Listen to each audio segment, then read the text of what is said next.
अस्सलाम वालेकुम। कल को शेरी के साथ मंगलम यूट्यूब चैनल पर जावेद शाह नाज़रीन हाज़िर खिदमत है। नाज़रीन आपसे रिक्वेस्ट करेंगे हमारे चैनल को ज़्यादा से ज़्यादा सब्सक्राइब करें ताकि हमारी हौसला अफजाई हो।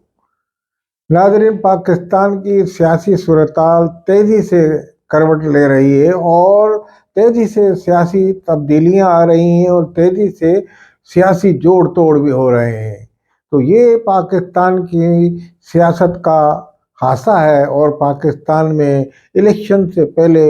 दोस्त का दुश्मन हो जाता है और दोस्त दुश्मन का दोस्त बन जाता है। ये सियासी पार्टियों का हमारा यहाँ वतीरा रहा है। तो अब पाकिस्तान के अंदर जो इमरान खान के जो मुनर्रिफीन थे जिन्होंने इस्तेकाम पार्टी बनाई है, तो उनका हमने अपने माजी प्रीवियस व्लॉग में जिक्र भी किया था कि इनका नून लीग के साथ अलायंस होगा, बल्कि सीट एडजस्टमेंट, तो वो बात हमारी सही साबित हो गई है। और इस्तेकाम पार्टी का नून लीग से बाज़ाब्ता तौर पे मुज़ाकरात हुए और उसकी मुकामी जो चैनल्स हैं पाकिस्तान के, उसमें ऑन एयर कर दी गई है खबर कि सीट एडजस्टमेंट हो गया। और इस हवाले से कि वज़ीर आलाशिप के लिए, तो इस सिलसिले में भी अंदर खाने की खबर है कि जनाब वज़ीर आला के हवाले से भी उनका कोई माहिदा पा गया है, जिसके नाम का ऐलान अभी बाद में किया जाएगा। बहरहाल वज़ीर आला, इस बात की मुमकिनात है कि वज़ीर आला जो है इस्तेकाम पार्टी से होगा। नाज़रीन, अब पीपल्स पार्टी, पीटीआई और दूसरी जमात इस्लामी और मौलाना फजल रहमान की पार्टियां ये कहाँ खड़ी हैं, ये भी हम आपको बताते चले। मौलाना फजल रहमान जो इस वक्त सदारती उम्मीदवार हैं, वो पाकिस्तान में पीडीएम के प्लेटफार्म से जो उन्होंने इमरान खान के खिलाफ, हम ये कहेंगे, जद्दोजहद की और इमरान खान को तुर्की बा तुर्की जवाब देती रही उनकी पार्टी, सूबा सरहद में भी, केपीके में भी और पूरे मुल्क में। जिस तरह उन्होंने पीडीएम के भानमत्ती के कुनबे को चलाया और जिस तरह रोज़ाना उनकी रंजिशें होती थी उनको दूर करते थे वो, तो एक अच्छे सियासतदान फजल रहमान तमाम तर तनकीद के बावजूद साबित हुए। और फजल रहमान ने, मैं समझता हूँ इमरान खान ने जितना फजल रहमान को हत्फ तनकीद का निशाना बनाया, इतने ही फजल रहमान ने उसका जवाब भी उसी तरह दिया और इमरान खान को भी लाजमी सियासी तौर पर नुकसान पहुंचाया। आज जिस मुकाम पे इमरान खान हैं, इसमें पीडीएम के जो लीडरान हैं उनकी जो कोशिशें थी, उसके अलावा फजल रहमान की जो सियासत थी और फजल रहमान का जो तरीका था, उस पर उन्होंने सियासी प्रेशर डाला था उस वक्त की हुकूमत पर, तो ये उसका भी आप शाखसाना कह सकते हैं कि आज इमरान खान इधर उस मंजिल पे पहुंचे हैं जहां से अब उनको निकलना जो है कानूनी तौर पे ही हो सकता है और अदलिया का इसमें फैसला उनके लिए सूदमंद साबित हो सकता है। उसके अलावा पीटीआई जो है, उन्होंने अपनी वकीलों के समझ लें हवाले कर दिए वकला बरादरी के, और वकला के सेनेटर जो है वो उनके चेयरमैन बन गए, एक नायब सदर बन गया वकील। तो ये सब इलेक्शन लड़ेंगे क्योंकि इमरान खान को साइफर केस में कुछ ऐसा नज़र आ रहा है कि शायद इसमें, क्योंकि जो इसमें गवाहान हैं बड़े सीनियर गवाहान हैं, जिसमें वहाँ के उस वक्त के सफ़ीर हैं, जिसमें उनके प्रिंसिपल सेक्रेटरी आज़म खान हैं, इसी तरीके से काफ़ी लोग हैं। वो ये कह रहे हैं कि मार्च के 1 तारीख को मार्च को आया, दूसरी तारीख को 4 आदमी में साइफर सरगर्म हो गया, सबके पास मौजूद था। तो ये जो साइफर, फिर उसके बाद इमरान खान ने उसको मंदिर आम पे लाया और इसमें इमरान खान ने पाकिस्तान में, यानी कि पाकिस्तान के जो सफ़ीर थे अमेरिका में, वो हैरान हो रहे थे कि इसमें तो कहीं साजिश लिखा हुआ भी नहीं है और ये क्या कर रहे हैं। तो इस तरह की बातें हैं। अभी इसमें केस में देखें क्या फैसला होता है। बहरहाल हम फैसले पे तो हम कुछ उस पर नहीं तनकीद या اس پہ کر سکتے، نہ اس پہ اظہار خیال کر سکتے ہیں کیونکہ عدلیہ میں ہے، مگر واقعات اور جو اس کے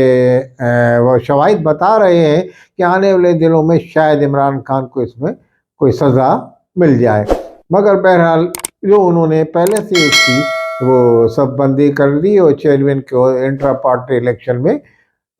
دوسرے بیرسٹر کو بنا دیا چیئرمین گور خان کو۔ تو کہنے کا مقصد یہ ہے کہ عمران خان کی پی ٹی آئی واضح طور پہ عوام میں کھڑی ہے اور بلے کے نشان پہ الیکشن لڑے گی، الیکشن کمیشن نے بھی کہہ دیا، اور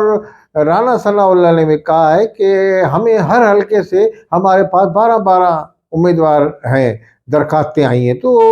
سوشل میڈیا پہ جو عمران خان کا یہ چل رہا ہے کہ عمران خان شہروں میں عمران خان جیت جائیں گے، تو یہ صرف پروپیگنڈا ہے ان کا، انہوں نے نون لیگ والوں نے یہ کہا اور رانا صلی اللہ صاحب فرما رہے تھے۔ تو بہرحال اس میں یہ کتنی حقیقت ہے یہ تو الیکشن کے دنوں میں پتہ چلے گا، مگر عمران خان کی بہرحال کہیں مقبولیت ہے، اور ان کی مقبولیت چاہے وہ جیل میں ہے چاہے باہر ہوں گے، ان کی مقبولیت اپنی جگہ پہ ہے، اور عوام میں ہمدردی عام عوام جو ہے ان سے رکھتی ہے۔ اب مسلم لیگ نون نے بھی اپنے دور میں پنجاب کے بڑے شہروں میں کام کرائے ہیں، اور اس طریقے سے ان میں بھی وہ بھی ایک پرانی جماعت ہے، تو اس کی بھی جڑیں عوام میں ہیں، اور کافی ملازمتیں اور لوگوں کو کافی فائز کیا اچھے عہدوں پہ، اور کافی ٹھیکے اور کافی اس طرح کی انہوں نے بینیفٹ پہنچائے، تو لازمی وہ تمام جن کو حرف عام میں کہا جاتا ہے پٹواری بھی سرگرم عمل ہے، اور تمام ان کے لوگ سرگرم عمل ہے، تو ایک کاٹے کا مقابلہ ہوگا۔ اب پیپلز پارٹی جس مقام پہ کھڑی ہے تو پنجاب میں پیپلز پارٹی کافی پیچھے ہے، اور پیپلز پارٹی بھی ان کے جو کرشمہ ساز شخصیت زرداری صاحب وہ جوڑ توڑ میں لگے ہیں، ان کے جوڑ توڑ ابھی منظر عام پہ نہیں آئے۔ بہرحال ان کے ذرائع یہ بتاتے ہیں کہ پی ٹی آئی سے بھی ان کے روابط ہو گئے ہیں، اور استحکام پارٹی کے کسی علاقے میں لوور یعنی کہ جو پنجاب ہے ادھر ہو سکتا ہے ان سے کچھ ہو، مگر بہرحال استحکام پارٹی اس وقت جو ہے نون لیگ کے پاس چلی جا چکی ہے۔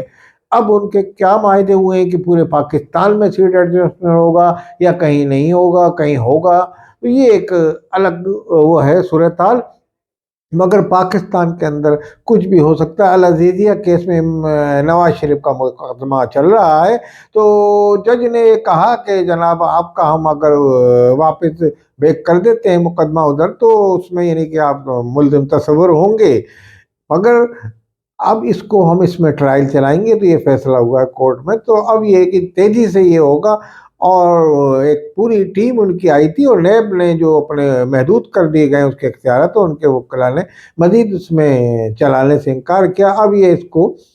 بری کرنے کے درخواستیں جو دی ہیں، تو اس حوالے سے عدلیہ میں یہ فیصلہ کیا جائے گا، اور عنقریب اس میں نواز شریف کو بری کر دیا جاتا ہے، یا کوئی اس میں فیصلہ ایسا ان کے اگینسٹ آ سکتا ہے، تو یہ ایک الگ ہے، مگر بہرحال عدلیہ سے نواز شریف وہ بری ہو رہے ہیں، اور ان کے مخالفین نے کوئی ان کے اگینسٹ کوئی ایسی درخواست نہیں دی کہ بھئی ان کو کیوں بری کیا جا رہا ہے، تو وہ بتدریج بری ہوتے جا رہے ہیں، اور پاکستان کے وزیر اعظم کی جو پٹری ہے اس پہ ان کی گاڑی تیزی سے چل رہی ہے، اس کے پیچھے دوسری گاڑیاں آ رہی ہیں۔ اب دیکھتے ہیں کہ ان کی گاڑی منزل پہ پہنچتی ہے کیا، راستے میں کہیں سگنل پہ کھڑی جاتی ہے دوسری پارٹی، اس کو کراس کر کے ٹرین نکل جاتی ہے، تو یہ تو وقت بتائے گا الیکشن میں۔ باقی آپ اور ہم ووٹ ڈالیں گے، اور ہم اور عوام کا فرض ہے اس مرتبہ اپنے اس امیدوار کو ووٹ ڈالیں جو آپ کے مسائل کو حل کر سکے، کسی